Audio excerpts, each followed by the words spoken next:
We're live in 5, 4, 3. Speaking. Keep that all right, in. all right. Keep this that is in. our this is our Lethal Comics season finale. But that's not probably going to mean a whole lot, I guess, because we're just going to keep going. But like we're on YouTube. We've treated this. We've been at this for what 6-8 months, maybe longer, and we're treating this as like our season finale. It's a Canada-centric episode. Happy Canada Day. Yeah, happy Canada's Canada Day. never been more patriotic. That's right. That's right. Than right now. Exactly. So let's talk about our we're buying favorite Canadian today. Our favorite Canadian comic creator. Is he the most famous Canadian comic book creator? Possibly. Maybe not going through history, but as far as like rock stars go, well, probably the most famous. There's Joe Shuster, and there's Todd McFarlane. Todd McFarlane. Yes. I mean, there's a million Canadian comic creators, but like the household names. Who is a bigger household name? Todd, Jim, or Rob? I would say Todd, because Todd not only was huge at Marvel, just as big as those guys, he was part of Image, starting Image, like a serious part, like a gangster part. A little older than the rest of the guys, I think, right? Mm-hmm. Like, well, not Valentino. Not Valentino. Yeah. But then went on to completely take over the toy industry. Yeah. So I'm going to say maybe of all the guys that were part of Image founders, maybe Todd is the biggest. And stuck to his guns when it came to, once he started Spawn, he was on the Spawn train and has never left the Spawn train. Yeah, so it's like that's admirable one super major franchise that he's stuck to. Though, yeah, like probably his lasting legacy will be the toys. Yeah. But in terms of household names, like because of the sports connections, I'd say Todd is probably. I would say Todd is probably bigger than Jim. Yeah, I don't know. It's not an argument It's a silly argument. It makes no sense. No. We love them all. Yeah. Yeah, we love them all. They all came on my radar around the same time. And I was late to the Spider-Man game, the Amazing Spider-Man game. Yeah. I think I got back into super collecting comics, like going to the store all the time around like early Jim Lee X-Men. Okay, so like Todd's he's still on Amazing Spider-Man. Yes. So I probably had like the tail end of his Amazing some stuff. Hulk in there? Was there like some Hulk in that was there? before. There was Hulk and Spidey. Yeah. We have that issue That's right. somewhere. But when I super took notice was when he launched his own Spider-Man series. Like he left Amazing Spider-Man and went on. They created a new Spider-Man comic for him. Just adjectiveless Spider-Man. Yep. And he took over as writer and artist. Writer and artist. Of his own. That's right. Of his own Spider-Man comic, which I thought was the ballsy. Yeah. And like the most obviously baller he thing was ever. like, he walked in there throwing it around, like throwing it on the table, just like, yo, I'm writing and drawing because I want this. And what Todd wanted, I feel like Todd got. Well, but look at this, okay? Like he put in the time. Oh yeah. I mean, like there's a lot of Spider-Man and Hulk and whatever else he was doing, just earning his stripes over a bunch of years before he demanded to, whether it was him just getting bored or whether it was him just wanting another rate or just wanting to stretch his creative muscles. Like it happened, and he had the currency to make that happen. So I will admit, Todd McFarlane's Amazing Spider-Man is the first time I went into a comic book store and got put on a pull list. Oh, and you said save all these. Todd McFarlane was my entry into being a regular comic collector. Before that, it was very sporadic. I went with my parents. I bought Monster Comics. I bought Creature Commando. I bought just a hodgepodge of stuff. But it was Todd McFarlane that kind of brought me into it. And some of the stuff I found out he went to the Joe Kubert school. I found out he was I found out. Recall that. That's not part of my Todd lore.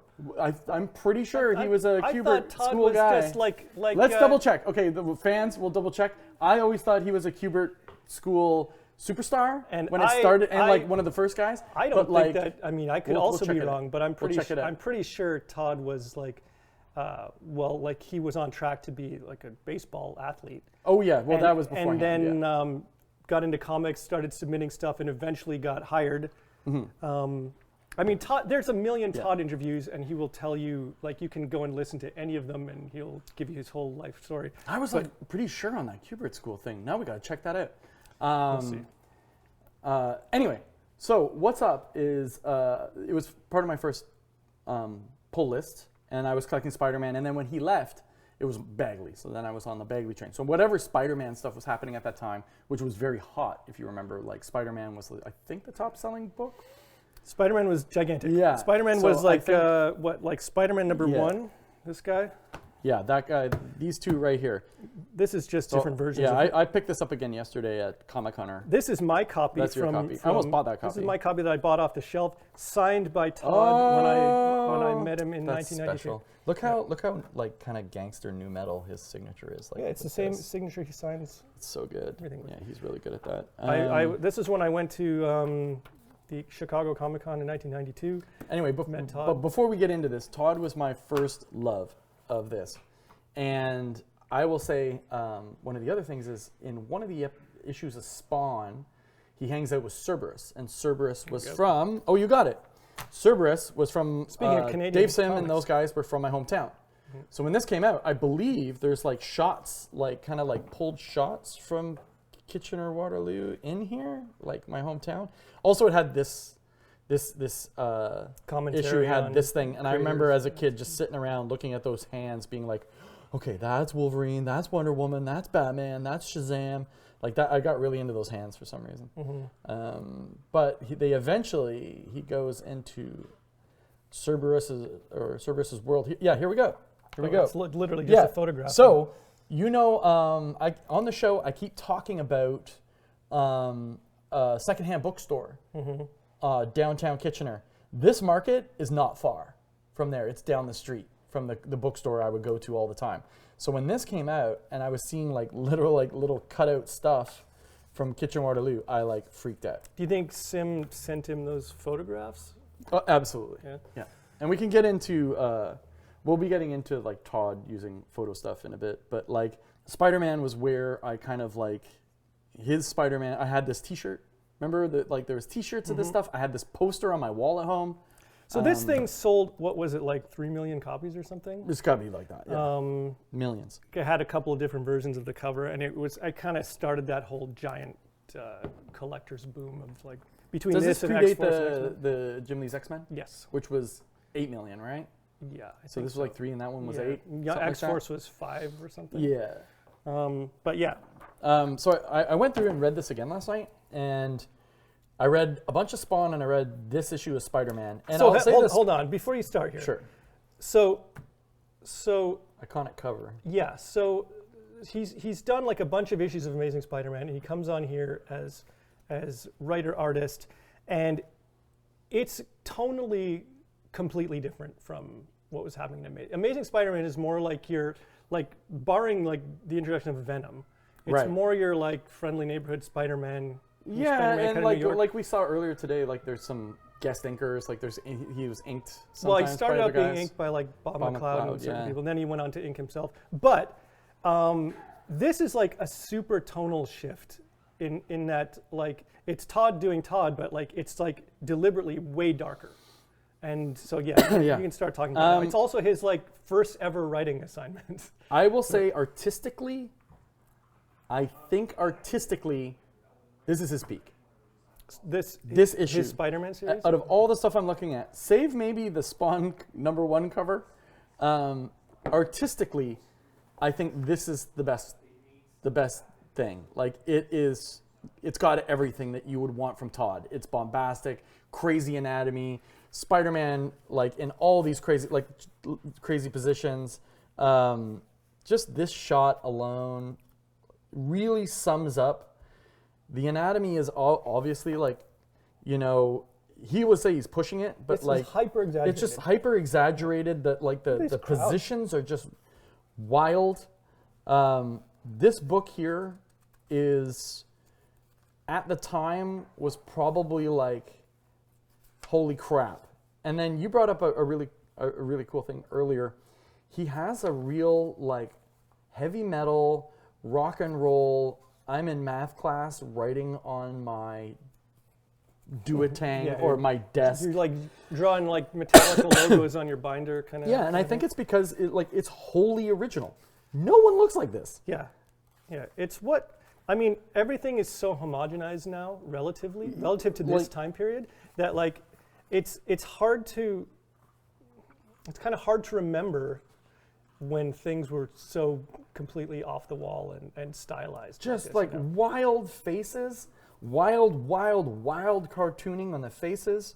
You can see why young Andy was into this. I mean, there's a lot of black on the page. It's basically like a heavy metal comic. Yeah, so like, especially for my style, especially when I started, you can like, there's Todd there for sure. I love his like, I don't think a single other artist in comics that I can think of made such interesting use of the giant vertical panel. The giant vertical panel, but even what do you think about this? I mean, I kind of do funny stuff like this, where he'll have the top half creates like a 3D thing for the panels, but then he'll throw some white down here so that he can do his black splatter. He does That's a lot kind of cool. Like, he does a lot of borders too, like these tons of borders around panels. Like just interesting page design. That's another thing that set him apart. This is such a hard thing to draw in. Like I like. Well, that's these why kind of things. This is classic Todd too. I like this dripping blood though. That's you've effective got this for giant, that kind. this page-long vertical panel. Yeah. And he's squeezing someone's eye into it, and you can see like if you mapped out that face, it would be totally wrong. But like he does it all the time, and I always love it. Yeah, it's cool. There's like a giant close-up of an eye in a vertical. If you panel. look, there's like a lot of like almost Japanese manga style action lines. Like look at that. A lot of speed lines. Yeah, I wonder if he was looking at any Akira. Well, I think they were looking at a lot of manga. It's wild. Yeah. What's happening here? Just bananas. But like no one's ever seen anything like this before. They're just, whoa, what's going on? And that's kind of, I wish this one was here and this one was here because that is so goddamn classic. I have spoofed this one from 300 a bunch of times. Like this shot here. And when I was a kid, I probably redrew this shot from 300 a million times. Yeah, I think everyone has. Yeah. I speak like as far as weirdness goes. Like it was awesome. It was clearly he was developing it on amazing. Like I love this cover. Wait a second, that's a good hand. His hands are legendary. We were talking about this hand earlier, and I was like, maybe he didn't draw this hand. When I said yes, he did. That hand's like really good. Like this is a Todd hand, but this one I'm like, I don't know. I don't know. I think Todd does some of the some wildest of the best hands. That's for sure. I also love seeing him like even before he went on to do his own Spider-Man series. I kind of like the simplicity of the colors on this. I will say I like seeing him on that newsprint. Yeah, and on the newsprint. And that's a drum we beat all the time. Is the look at these cool web. Yeah, web. You know, if I was to draw Spider-Man, I think I would like as a one shot or a series. I think I would steal this web shit.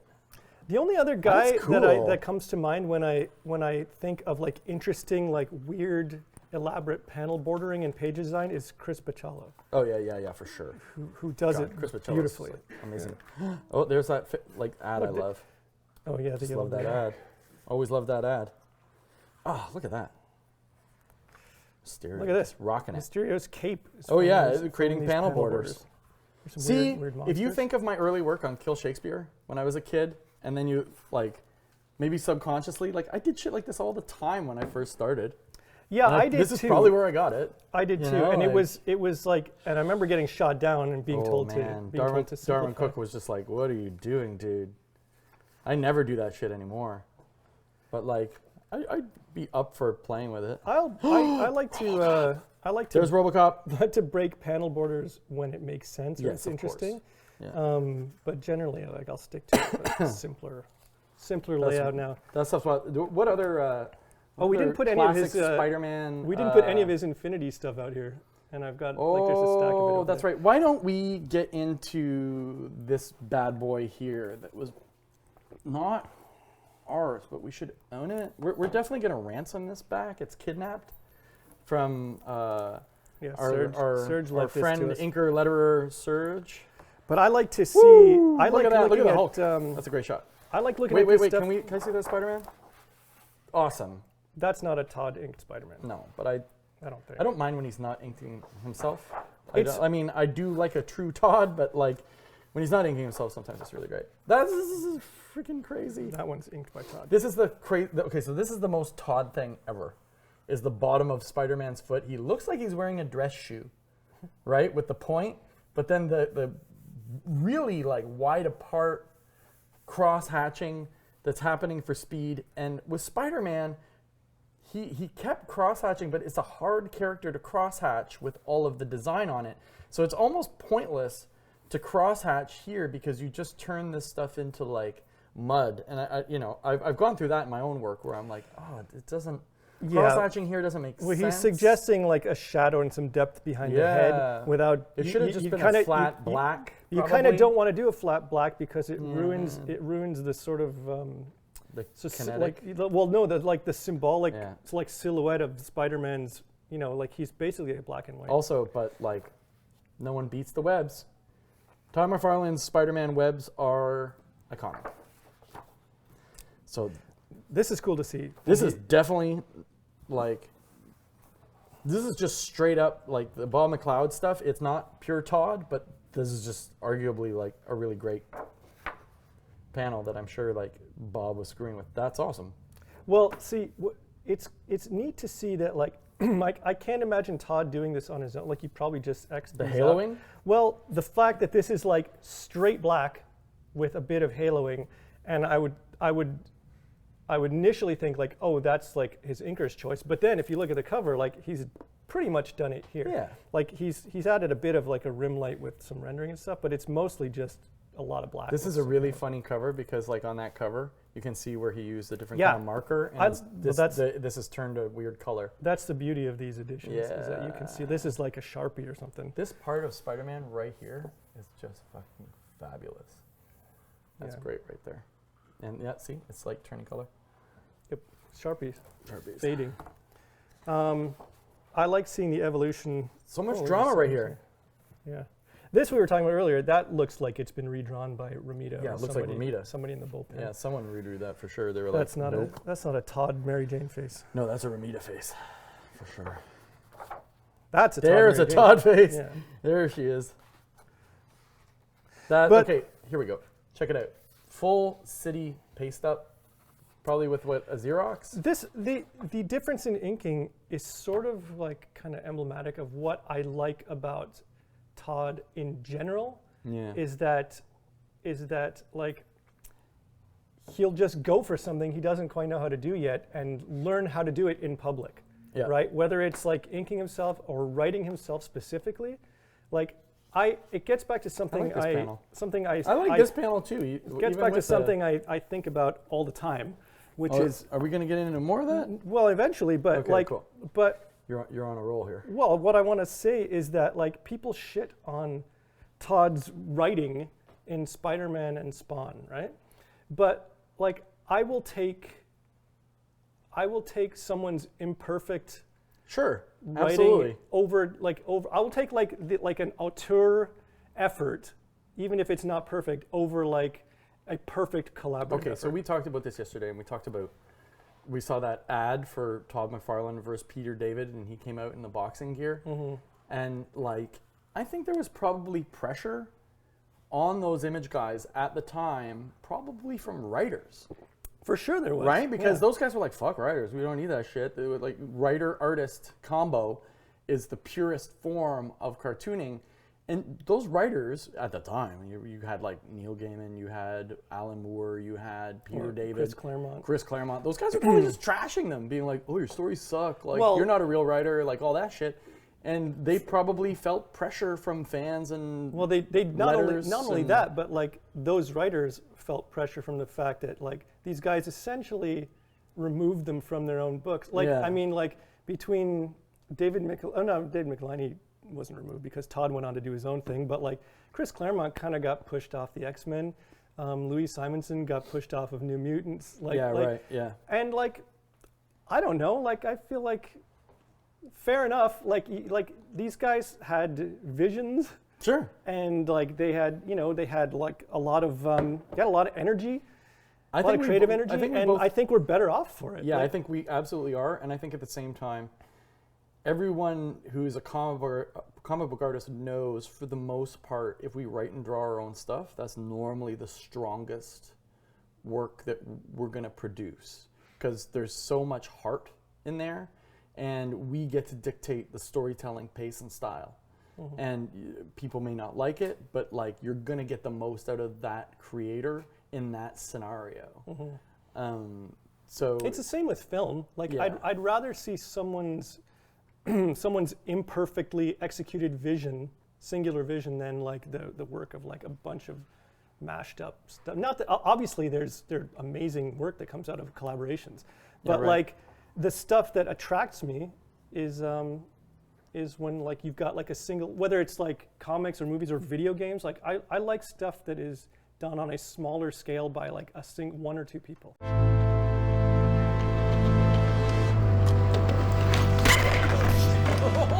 I told you. So I wanted to say that, like, I think I was inspired as a young guy by these creators because they were just pushing to do their own thing. Never mind starting Image Comics, like that's its own. Just at Marvel, they were like, let's do our own thing. I don't know that even would have been because of some monetary thing. I feel like those guys were probably just like, I want to tell the stories. And I know each one of these guys who went on to Image were all very influenced by Jack Kirby. Jack Kirby was still alive. Was Jack Kirby talking to them about that? Well, I know they all had a relationship with Kirby. They all had a relationship with Kirby, and probably that would have been in late Kirby era. So was Kirby like, just write and draw your own stuff? That's the best thing. Like Darwin Cook was with me. He's like, well, I mean, like, I didn't say it before, but like, yes, that my attitude toward that stuff applies to Kirby as well. Like, is the most memorable stuff like the Stan and Jack stuff? Maybe, but like, I'll take that Fourth World shit over any of that stuff any day of the week. Yeah, right. Because it's it's such a pure, means of communication from his brain to the. Obviously we can't get the issues, but like going into the Marvel app on the iPad and reading like early X-Men, they're fun, they're quirky, Jack and Stan, but it's not until Claremont that all of a sudden the thing is like, whoa, this is like really. It felt like just another book they had to do. Well, but they turned it into something exotic. Yeah, they turned it into this like crazy thing. So. I think some of that stuff with Stan and Jack is obviously my favorite. Obviously, I freak out for the Thor stuff, but when he's doing his own stuff, Jack's doing his own stuff, it's really cool. Yeah, it's my favorite. Yeah, it's super cool. And same with Todd. And I want to give a shout out real quick. I mean, the business acumen of Todd is obviously the big thing here. But we haven't even touched on that. We should. We're talking. I feel like we're close. We're talking a lot about like Spider-Man and stuff. We haven't talked about Spawn at all yet, really. Right. But I think for both of us, and probably for a lot of creators, like McFarlane's lasting legacy for us is that he's a guy who just wanted to do his own thing and did it.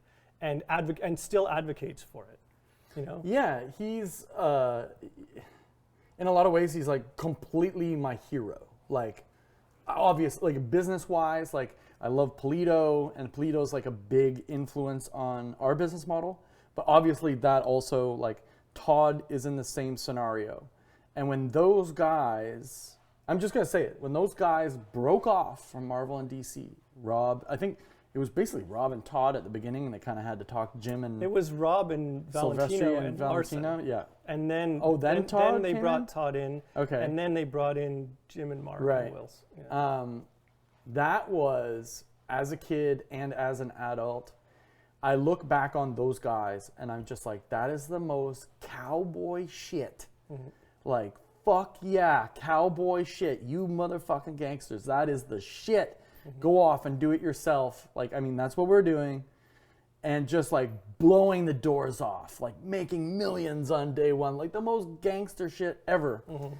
Also, I believe it left us with scorched earth after. Well, in that Marvel and DC kind of like go bankrupt, and then they never make another star. There was a lot of like corporate and market reaction. Those guys were made into stars, and you know, I'm sure they argue like we made ourselves into stars, but like it's not like we're out here not trying to do that. So it's like I think Marvel and DC at the time, and just the perfect powder keg of still millions of readers, still like a lot of money coming in. It's the 90s. They just blew that thing up into the most gangster, Tony Montana, like badass shit. And like Todd and his entrepreneurial attitude is like a goddamn inspiration. Like fucking Todd is the shit.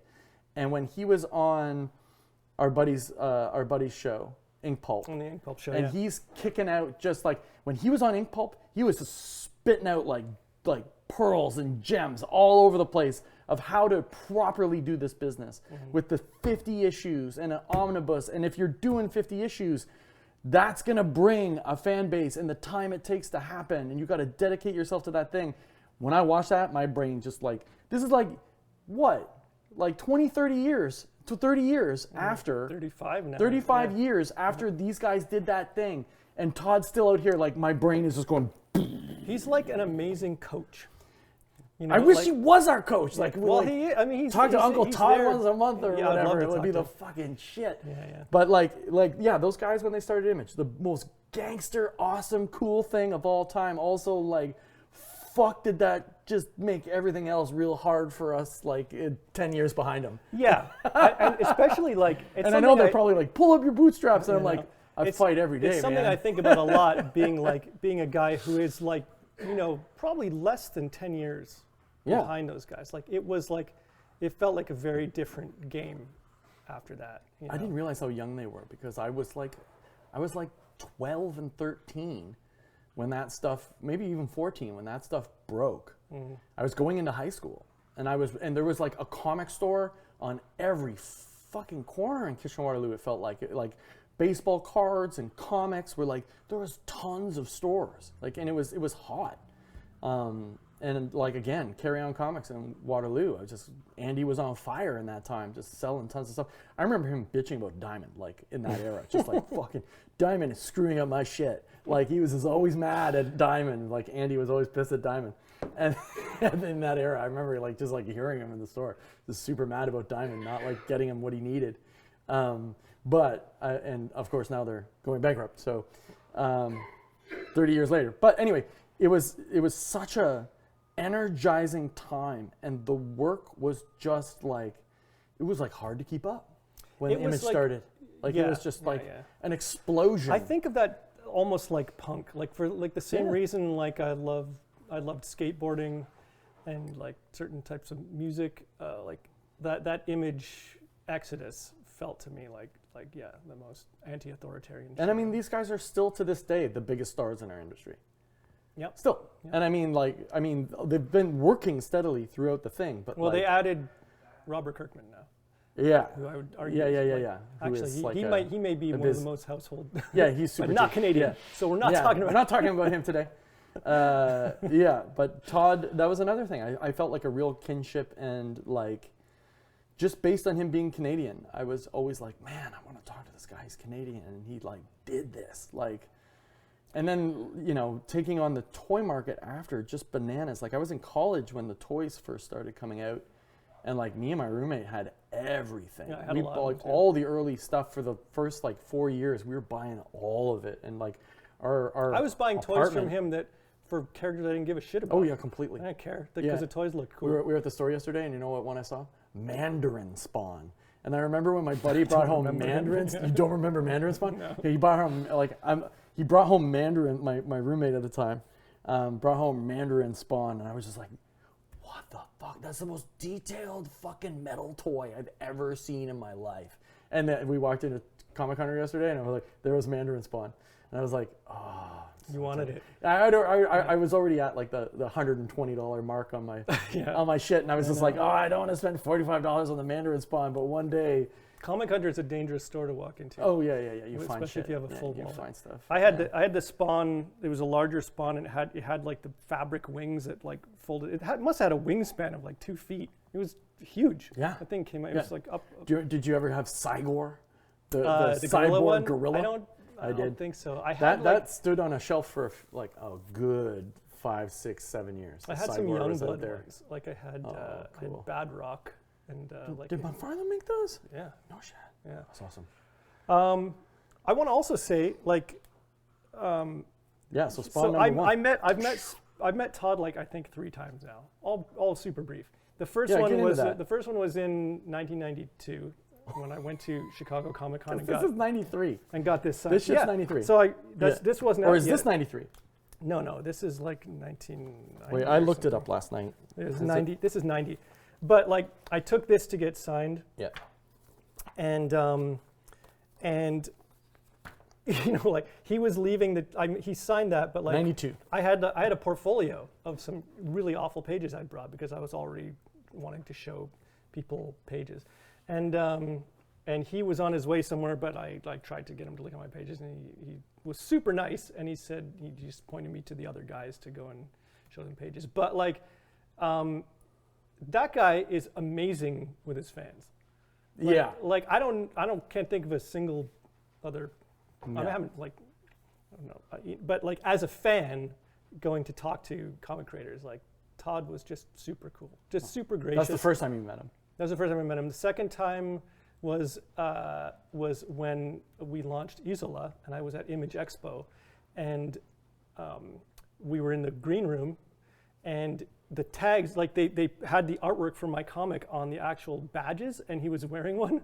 And I chatted with him a bit, and I have a picture of him wearing the badge with my artwork on it. Is it like a legit picture where you're like, can I have a picture? Or you just like do one? No. Did you do the David Suzuki? No, I where you and I are like having breakfast at the hotel, and we see David Suzuki, and we like take a photo. I take a photo of you with David in the back, and then the photo is just like David Suzuki knows what we're doing. He's just like. Somewhere on the screen here, we will superimpose the David Suzuki David Suzuki photo where he wants to fucking kill us. And my Todd photo. No, we were talking. I said, "That's my artwork," and he said, "Yeah, I know." And I said, "Can I take a picture of you wearing that badge?" And he said, "Yeah." And so it's like he's just. What about number 3? The third time I was with Brendan and Michelle at a different convention, and we were just standing somewhere talking to each other, and Todd just walked up and started talking to us, and we were like, "What the fuck is happening?" he was just talking about the show. He's like, you know, just matter of fact stuff. And then he left, and we were like, "Oh, that was Todd McFarlane." What the hell just happened? That's amazing. I've only met him the one time, and same thing. It was when Southern Cross was coming out. The first trade, I think, was dropping, and we were at San Diego Comic-Con, and it was me, Becky, and Lee, and we were sitting there signing. Away we go, and yeah, he comes over in his black dress shirt, night chain, right? Sits down, and I was just like he's that far away, and I was just like signing, and I look up, and I was like, ugh!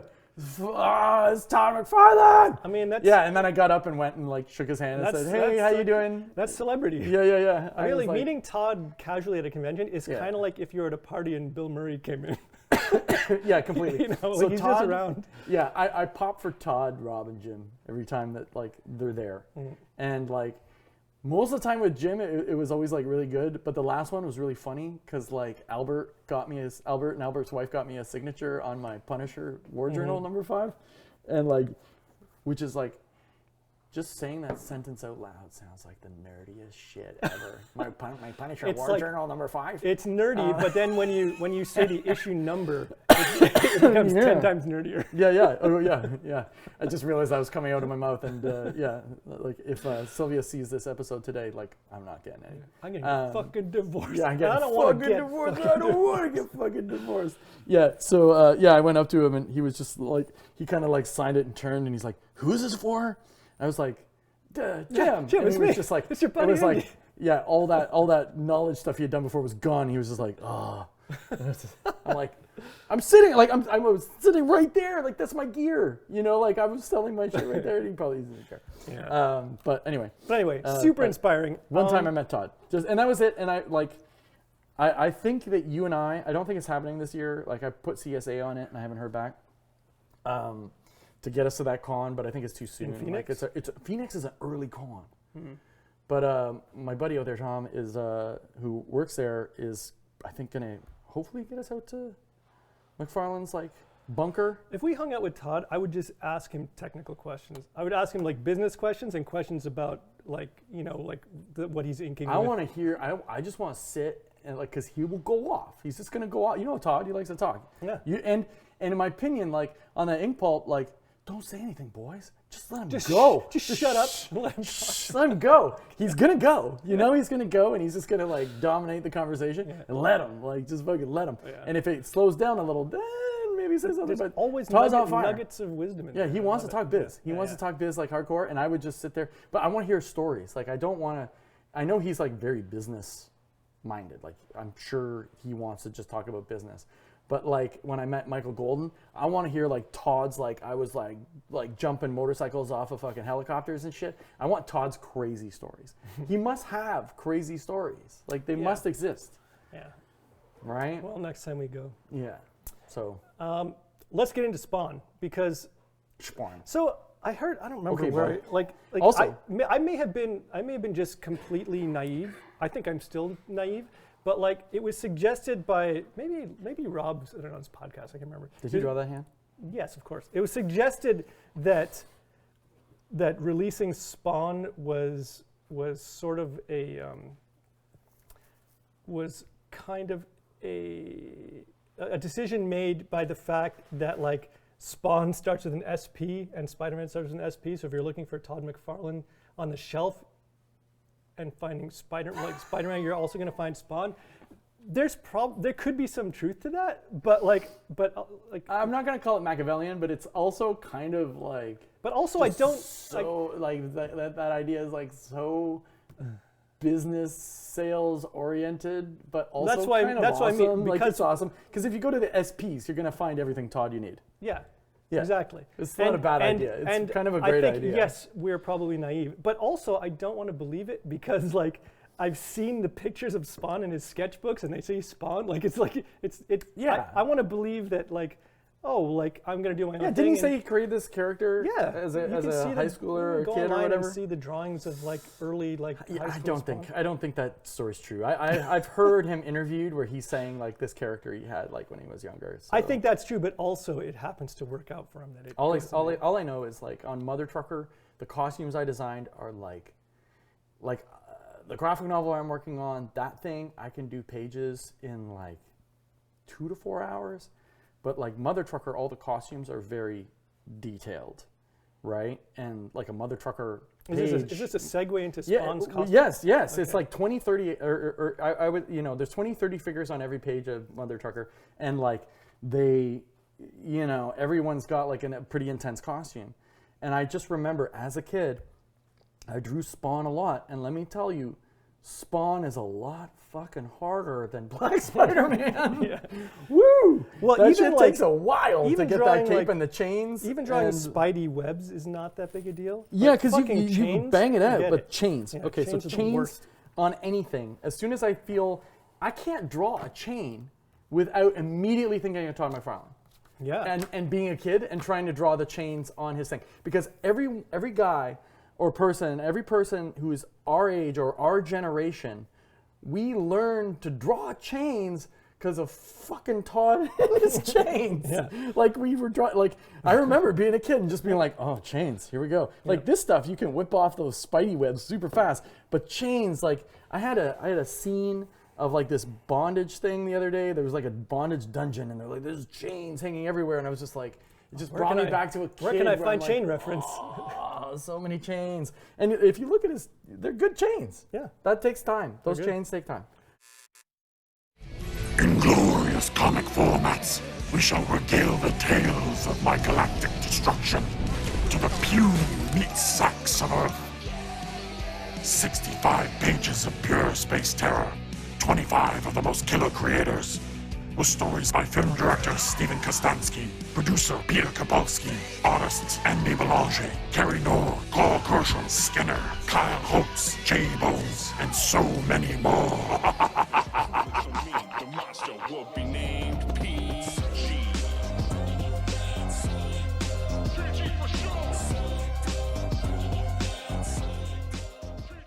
think these issue 1 and 2 are maybe the only covers that had this sort of airbrush quality, and then we started getting. It's all becoming clear. It's all becoming clear to me. The chains on Spawn, but Todd wears chains, neck chains like the whole time too. He's like really into chains. And skulls maybe. Do you think he has like a secret like chain dungeon, like something like? I refuse Just to chains speculate. everywhere. Like you would go to his house, and then there's an awkward thing where he comes out and he's in the Boogie Nights like robe, you know what I mean? And he's going wild, and he's like, "Guys, come to the basement." And it's just like we're like a scene from Hellraiser, and there's just chains everywhere And capes. Like yeah, it was like that party we went with Dan Fogler, and I was like, "Guys, I'm not sure what to expect." 4 Canadians going to a Hollywood party with Dan Fogler, and I was like, "I don't know what's going to happen here with Dan. I haven't partied with him too much after a show. He could be sitting there in his underwear with a pile of cocaine on the coffee table of the hotel room, and we're going to be really uncomfortable." And sure enough, no, it was a fabulous party, and we met the guy who was in Maisel, so you know that was fine. I just don't know what to expect from if you visited Todd's house. I don't know what it would be like. In my head, it would be crazy like that. Well, now it's never going to happen. Like Alfred Molina, crazy in a robe. No, it's like, Todd knows I love him. No, he doesn't, but after this, he's going to know I love him. I think so. Yeah. Let's look at Spawn number 1. Spawn number 1. Because Spawn... I did not read Spawn number 1 last night. Oh, you didn't? You said you had it, and I can't find it. That's right. I read Spawn number 12, and spoiler alert. Spawn number 12 is still Do you know Todd. who killed Spawn? I think it was Chapel. Yes! Yeah, I think You it was win! Chapel. Well, Chapel, he's right on the cover. my favorite Rob character, Yep. is the one who shot, like, there was, All right. Okay, so I was reading this last night, and that brought me back to a kid. I was like, oh yeah, my favorite Rob Liefeld character Is killed that the big Spawn. reveal? That's a big reveal. So you in that can see issue. that this is definitely after the Jay Lee Chapel miniseries, because Yeah. this is some pure Jay Lee shit. That's here. some Jay Lee, like, Yeah. Yeah. goddamn Jay Lee rocks. Yeah, he's the best. Jay Lee is the man. I remember also his Wildcats movie. Yes. Also, if you're getting Death Transit Tanager number 2, there is a Jay Lee cover. Yeah, that was a dream come true. And then you spent $1 billion on a foil variant of it that you're regretting to this day. It's cool though. How much looks was great. it? Like $3,500 for the variants? The It foil was variants? a silly additional expense to make metallic covers, but like And you want to talk about metallic covers? Dawn of Image. Like, let's put everything Oh, yeah. in the kitchen sink into this printing that we can possibly do. I make bad choices like that all the time. Like the There's Abominable other Charles ones, Christopher books have like fur on them. Like Yeah. they're not wise business Dude, decisions. this killed me last night. This part where I one of love the this guy. his homeless. So Spawn hangs out with homeless guys Yeah. all the time. They're his bros, and he gets like hammered with them, and like they tell fart jokes. Like there's like fart jokes in this one, and like one of his. This is an amazing illustration right here. Yeah. I love it. Yeah, yeah. And he puts on the mask, and then the mask obviously tries to kill him. Really cool. And then see, they're singing the Flintstones. Here they're talking about farts. Like it's all about farts, and then laughing and belching. Is this still like? And then this giant page really grabbed me. Walt Simonson is. What does that mean? next. He didn't draw it, did he? He was writing it. I don't know what happened Maybe he did there. a pinup. Well, wait. We this have it is- somewhere. Just Here it real is. quick. This is. Hang on. Let's find oh, out. yeah, yeah. Let's find out live Yeah. what I remember Walt that Simonson cover. is doing. What on, did he do? On Spawn? Oh, he didn't do shit. This is still Wait a Todd. second. What happened? Let's flip to the What back. is Walter Simonson doing that it says he's doing in this one that he doesn't, that maybe didn't do? We got fan art. which Was is it like good. a artist spotlight? We got one more Chapel. Oh, that's awesome. Chapel's so cool. Did he? I don't know what he did on this book. I don't think he did stuff, dude. Or maybe it was just saying coming soon. Oh, Next issue here, spawned by Walt did Simonson. This, he did this pinup. Oh, he did a pin. It's great. Yeah, it's barely recognizable as Walt Simonson. I think Yeah. because it. I like his head, Yeah. his little hairs. Pretty- And then of course last Oh, night here we go. I read 14 with a violator talking to a bunch of kids, and I can't like even look at this character without hearing John Leguizamo's voice spilling out of his face. Are you gonna? I thought you were Medieval gonna- Spawn. I thought you were about to do a John Leguizamo. I don't think I can. His violator. I can't remember. I'd have to. Boy, that's one. Yeah.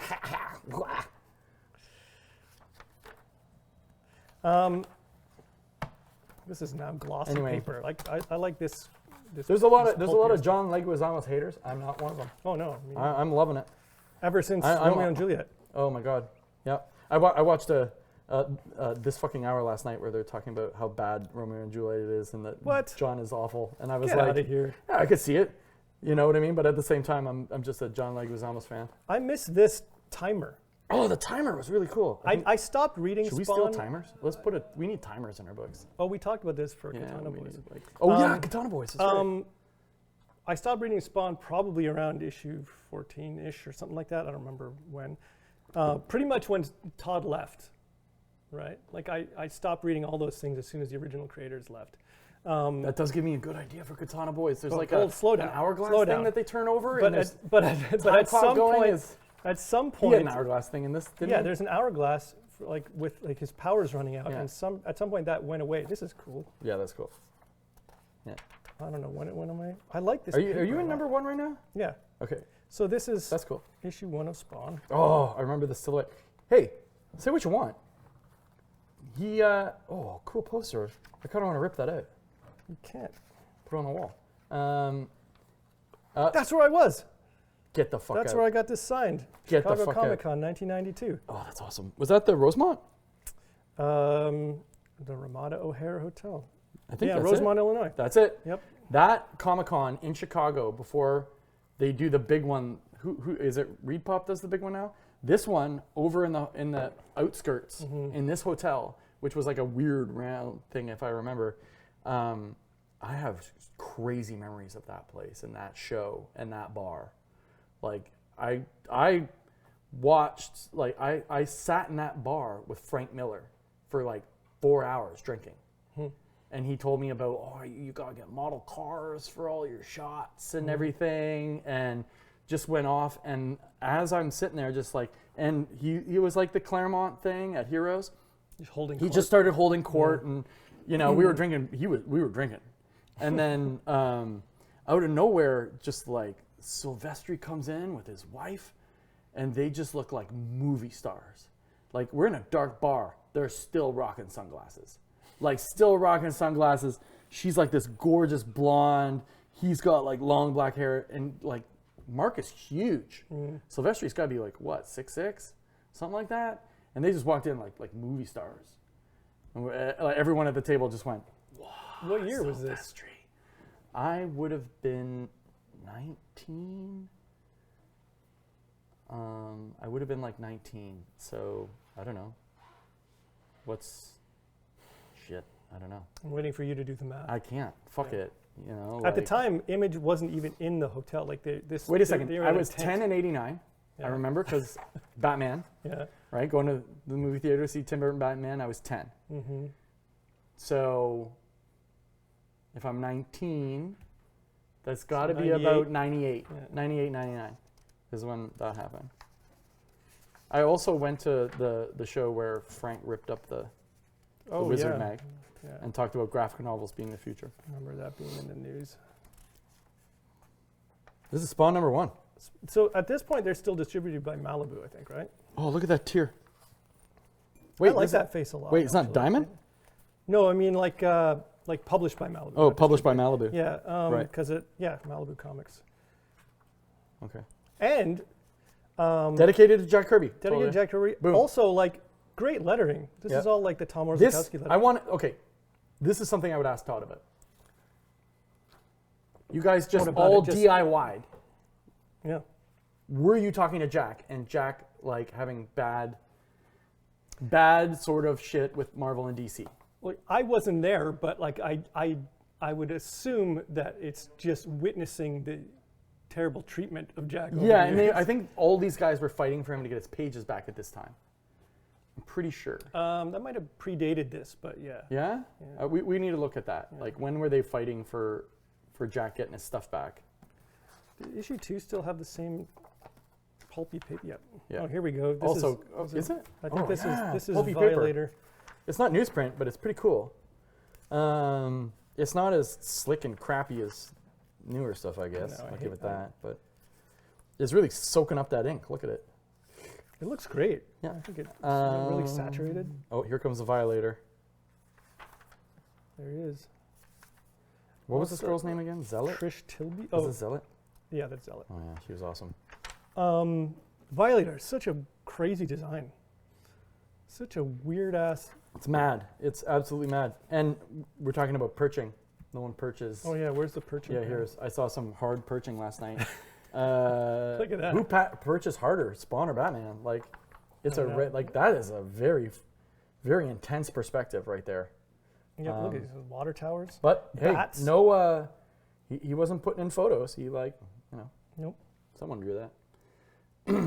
Sure was him. And the bats are really great. That's a giant cross. They all have little faces on them. It's really great. That's hard perching. Spawn perches hard. That's something I don't think Mother Trucker will ever do. She doesn't perch. Although maybe I should have a perching scene now that I've brought it up. I also loved that he would do all of his own like kind of little editorials and things. Yeah, they're great. In the back. They're really cool. Oh, Rick Leonardi pinup. Awesome. Oh, look what you missed. It's an ad for Savage Dragon. Savage Dragon. So cool. Yep. I like I would like to, before we set sail, I would like to just get back into this giant art book again. I don't know if I've looked through this whole thing. It's pretty epic. Is it all? No, okay. Oh, so man. I'm just going to skip ahead here. Yeah, he's inking himself there. He did. There were a few Issue storylines in his Spider-Man run that I really liked. I wasn't crazy about the Wendigo Wolverine storyline, but I really liked the Ghost Rider Hobgoblin one. That's awesome. I love this. Look at this. Look at this leg. Yeah. Holy shit, look at this leg. This is like the coolest Todd leg I've ever seen. I like the Morbius story. Who inked this? Did he ink this? Yeah. Shit. Todd. That leg. Rocking. This, everything that's happening here. I'm loving it. I'm loving everything. Although this looks like it's on, this should like go this way a bit. But this, all this business, it's awesome. So good. This is really great in here too. Oh, there he is. Wolverine. You have this issue here, don't you? I have all of them here. Yeah. It's here somewhere. I also liked when he started doing more of this stuff with Spider-Man, like this sort of like rim light. Mm-hmm. You'd leave space. Yeah, that's really great. That doesn't look like Toddy. This actually, oh yeah, Scott Williams. I was gonna say, that doesn't look like Todd Scott inking. Williams. This might have been the issue where like he had a bunch of the Image guys jamming on like. This is the most Todd thing ever. 5,000 lines on a mouth. I love this. I love this dirt with the flies around it. Oh, I think his finger's been melted off or something. No, he's like picked up some dirt that he's sniffing. I get it. This, oh yeah, so this one's inked by Rob. Shit. You can see that. Yeah, see, look. It's actually pretty great. Yeah, this one too. Yeah, that's great. I think he had a bunch of them Very help cool. out on some of these issues. That one looks like it was inked by like, Shit. Not him. Maybe. I love this page. This is pretty cool. Oh yeah, Scott Williams again. Wicked. I think there's like a Jim Lee one too. Anyway, look at this donut. Yeah. Yeah, this is great. Do you think this is all just nibs? Look, signed. Yeah, a lot of these are signed because they were sold. Sold, yeah. I like this. It's like big horizontal panel That's across the top. really cool with Spider-Man kind of cropped out of it.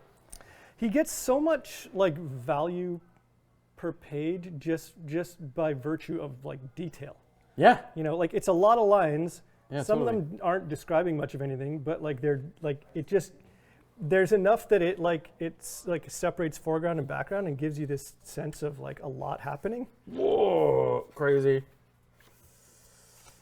I feel like Stephen Platt saw this and he was like, I know my future.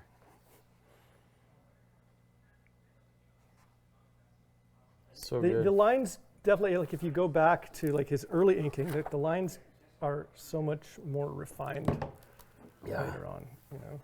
Oh yeah, this is the storyline I liked. Speaking of This was dark Rob- as shit. Like this kid was scarred by the Hobgoblin. Like Oh, his yeah. face was half mutated. Oh, this is so Ghost Rider good. comes and punishes him. Oh, that's wicked. I remember this. Yeah. Yeah, this is from. Oh yeah, this character is awesome. Yeah, is she like Calypso? It's Calypso. I always thought she looked like Lady Craven or something like a. No, she's wearing Craven stuff, but it's Calypso.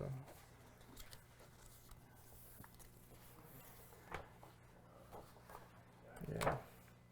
It's great seeing it in black and white. It's so wild. Look at all this business. Yeah, it's so good. He's on fire here. A This is lot some gets wild shit. a lot gets lost in digital inking, eh? Like Yeah. when you look at like some of the finesse and some of the lines coming out of this nib. I feel like when I started Mother Trucker at stuff, like when I was thinking about it a lot in like 2020 and 2019, I was really thinking like the future of comics in the next little bit was going to be an image resurgence, in that it was going to be bombastic style artists like this. And now in 2024 and 2025, I feel like we're really seeing it. Like with Daniel Warren Johnson and, oh, my mind is going blank on James Absolute Herron? Batman. Oh, James Dragata. Herron. Yeah. Dragata. And I had a conversation with Dragata at New York Comic Con at the bar. We were there like super late one night, and I brought this up. I was like, I feel like we're in a complete resurgence of this style of art. I think people are sick of like hyper realism. I think people are sick of like the hardcore perfect Italian Spanish artists that are just giving like a you know, beautiful work, but also kind of a house style, and it's really getting back to some rock star shit. And I felt like when I started Mother Trucker, I was like, I feel like that's the direction like I should be pushing stuff a little bit more. Because I felt like this, and there was a lot of like talk that I was gonna take over or like try and revamp Pit. We were hunting the rights for Pit, and I was like, that would be really cool. Yeah. But I really feel like, you know, we're in a resurgence of artwork that's a little more akin to this. I would never do this. That's pretty common. Yeah. Like a kind of like this marking would off a freak border me here. out. I couldn't do it. I'd be like, I got to get this whole arm in here. I would like shrink them down and just move them over. I'm like, this arm needs to be. I would have in it. just drawn this out to the edge of the page. Yeah. Because I don't know what this looks like printed. We probably have it here. This is one of my idiosyncratic things where it's like, you know, I find like I'll do drawings of like characters, and I know only the top half of the characters in there, but sometimes I just draw the legs too, because like I'm like, I want to see what it looks like if it's perfect and finished, and it's the whole figure. Let's see how this printed. Kind of curious. Probably is fine. It's just a. There you go. Yeah. Oh yeah, see? No, see? Oh, that bothers me. Yeah, no, I'd have to draw that whole thing. I'd have to get it all in there, or I'd lose my marbles. Yeah. The cutoff freaks me out. This is a great panel. I love it. Feels Jim Lee-ish, actually. Just in its energy. You can see how much the newsprint eats up ink. Like, oh yeah, you know, like that eye gets totally lost. Chews it up. Oh yeah, the eye's gone. Crazy. Yeah. That's awesome. I like that a lot. His Hulk's great. It's really cool. Yeah, I love all of this stuff. Yeah. Like I love all of it. Like, oh, look at this Spidey and Cap. That's so cool. I think you're right. Like, I mean, what I think we're slowly getting to a place where people are doing some more stylistic stuff on the page, like more cartoon. Especially with AI coming out and all that stuff, I think you're just gonna see people get wild. I mean, everyone in comics freaks out about AI, but it's like, come on, it all looks the same. Like you can spot it like immediately. Yeah, it's and more like when you get a guy like Daniel Warren Johnson or Dragata or James Herron, like a computer's not going to come up with this stuff. Computer's not coming up with any of this. No, the computer's not coming up with that Ant-Man. Look at these great long ass faces. Yeah, he's like the king of long ass face. Yeah. Yeah, that's perfect, Todd. Like he's one of a kind. Like absolutely one of a kind. By the way, that's a really cool face. I love it. I love all of this. That's like great poses. This is great too. Yeah, you're right. I think you said it. Like he's one of a kind. He's one of a kind. One of a kind. There's you can see some of his influences, but there's nothing. I just want to give a quick shout out before we wrap up to these guys. This is the the Rob and Todd from, mashup character from the Staber Home Videos. From the Staber Home Videos, which was really cool. And then when I was a kid, I really loved Angela. Yeah. Even though I think there's like business there, right? There's heat there, like. There's a giant story behind that, but I'm not interested in talking about it. It's everyone else is talking about all that crap right now. We're not going to talk about that. I had the figure. It's a nightmare. The whole thing's a nightmare, but I love that character. Angela poster by Jim Lee. Shall we look at that? Yeah. It's black and white. Oh, what? Oh, that's kind of cool. That's Jim Lee. Inked by McFarlane. Really? Yeah. Oh, neat. They're both on there. Yeah, I like seeing those mashups. Yeah, image mashups. What else can we say about the Todd father? I don't know. Keep rocking. Yeah. Just like I look forward to, one day we got to get him and just listen to him talk biz. He's an inspiration. There is no bigger inspiration than that man when it comes to the business of comics. He has such a passion for it, and his dedication to Spawn is just like, it's what you got. You got to get that. Like everyone knows, Todd McFarlane, Spawn. Yep, and he's still going strong. Still going strong. I wish he was drawing it. I mean, I'll say that. Yeah. Like I want more Todd art. Todd has this sort of like, he has a style that he likes that feels very sort of like late 90s, early 2000s, very brushy, arty, dark. You mean now? You mean metal, the but like, and I heard a story from a friend of mine where he was like, Todd, when he sees people do work like his 90s stuff, he has like a weird thing where he says, I already drew that picture. Like I've already done this kind of work. So maybe he's done with that kind of work.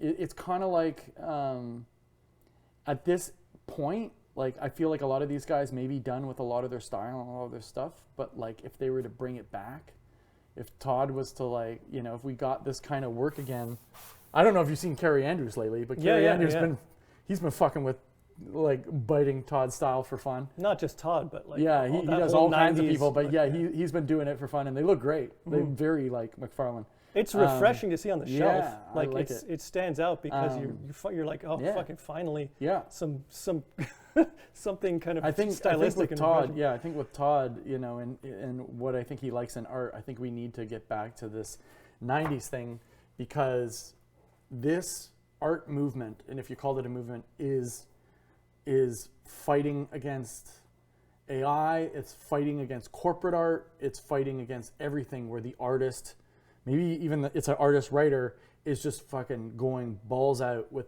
the way they look. And these guys had it in spades at that time. And I think, if anything, I would just love to see Spawn like crazy, 90s style coloring, 90s style art. Like I just want to see it again. And I think the industry would eat it up. And when you watch Daniel Warren Johnson just like fucking kicking ass, that's proof. Like Dragata kicking ass, but like Daniel Warren Johnson just with his books, he's there. There he is. He could have showed up in the 90s, like right now, and like just been also rocking it. You know what else is undeniable about this is that like now it's so easy to work from reference, whether it's like posed models or like image searches. Like you're not getting that weirdness. These kind of poses from reference. Like give me this. Yeah. Like, I don't care how real these guys are on deadline. Yeah. On paper. Deadline on paper. So they're fucking giving her. Yeah. And if there's a mistake, no time to fix. FedEx it away. Send it on down the line. We got to keep going. Also, like hats off to him for like writing and drawing a series for monthly for that long. That's so dope. That's not easy to do. And I'm working to get there. Yeah. I can pencil enough to do a book and a half, 2 books a month, but I can't ink. I can't pencil and ink a book in that time. It's very tough, even digitally. Although if I stop putting 30 figures on every page, then that'll be a start. Oh, I know it's a photo background, but god damn, that's wicked. That's wicked. Yeah. You want that on your wall? I want that on my wall. Todd, this rules. That freaking rules. Oh, who was the jackass that cut this paper like this? That's a common practice. Idiots. Anyway. I think they just went with a knife and went, and you're like, see, like that's another one of my things. Like, yeah, where's the rest of the paper? Yeah. A lot of these artist editions are like that. Yeah. That would drive me crazy. My OCD. What is happening here? Oh, Venom. Hey, is this is that Adam Warlock? Jesus. You think everyone's Adam Warlock. Oh, Again, that's I'm about great. to when this is over, I'm about to go get that Marvel horror book. Dope. Look at this Cleopatra. Oh, that's cool. Oh, is that Mary Jane on a photo shoot? Yeah. Anyway, I think we've said what I want to say. We've gushed, Season 1 gushed about Todd. in the can. We are done. The Todd Father. We are. Please go check out lethalcomics.com. We are going to be selling everything that we have on there. We've got this new sweater, this new hoodie. I don't have one yet. You don't have one yet. You got to order one. I ordered this a size too big. I've become this weird size where I'm between large and extra large. I'm in the middle. It's so awkward. If this was a large, I'd be like, it'd be pulling off my body. But extra large is a dress. But yeah, no, we got these new hoodies are coming into the store, and yeah, you can buy all our comics on there. Mother Trucker, Death Transit, Psycho Gorman, and more coming. Yep. Okay. See you next time. Later, dudes.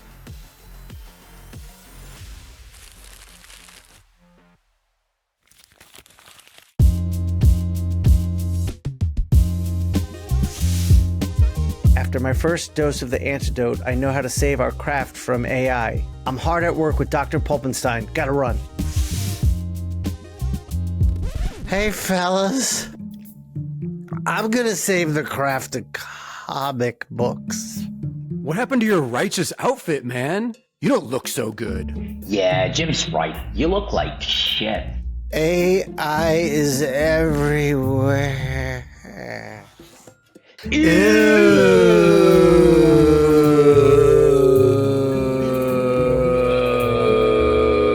This is very bad. Sean is sicker than I thought. The craft is suffering severely. Where's my magnifying glass? Generative AI, digital shortcuts, struggling publishers are all making our craft sick, making Sean sick. There's my magnifying glass. I am hard at work on the second dose of the antidote to help Sean fix our craft. But he needs your help. Get the anti-AI art book. The antidote for all that ails our craft. Ink Pulp Cyan is a book about our craft and the art of Sean Crystal. Most art books are simply a presentation of that artist's artwork. But Ink Pulp Cyan is a book about process, thoughts, and work that goes into every single piece Sean creates. It is a completely unique take on the art book. It is the antidote for all that ails the craft. This 10-inch by 10-inch hardcover will set the new standard for all art books to come. Grab a copy now.